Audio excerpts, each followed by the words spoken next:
महाराष्ट्र राज्य याच्या विनंतीला जे घटना इथं दुदंडीमध्ये घडली, घटना प्रथमतः मोहिते साहेबांनी इथं उघडकीस आणली, त्याचबरोबर सागर सुतार आमचे मित्र यांनी सांगितलं. ती घटना आम्हाला कळाली आणि समाज आमचा लगेच जागृत झाला. सर्व व्हॉट्सअप ग्रुपवरती ती बातमी आम्ही पाठवली. त्या बातमीचा एवढा इफेक्ट झाला की सर्व जिल्ह्यातील समाज बांधव इथं त्या घटनेचा हे करून निषेध व्यक्त करण्यासाठी आम्ही सर्वजण इथं उपस्थित झालेलो आहे. ही घटना अतिशय निंदनीय घटना आहे. अशा घटना समाजात वारंवार घडत आहेत.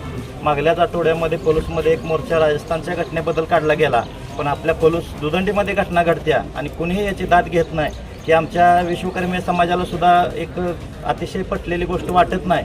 तर सर्व राजकीय पक्षांनाही विनंती करतो, सामाजिक संघटनांना विनंती करतो की येणाऱ्या काळामध्ये पोलूस कडेगावमध्ये जी घटना घडली याचं दाद घेऊन सगळ्यांनी ह्याचा आवाज उठवावा आणि सगळ्यांनी आमच्या या कुटुंबाच्या पाठीमागे उभा राहावं अशी मी सर्वांना विनंती करतो. आणि आमचा समाज सर्व ह्या कुटुंबाच्या पाठीमागं आणि कुठं घटना घडली तरीसुद्धा आम्ही अशाच ताकदीनं उभा राहणार आहे ही सगळ्यांना ग्वाही देतो आणि थांबतो.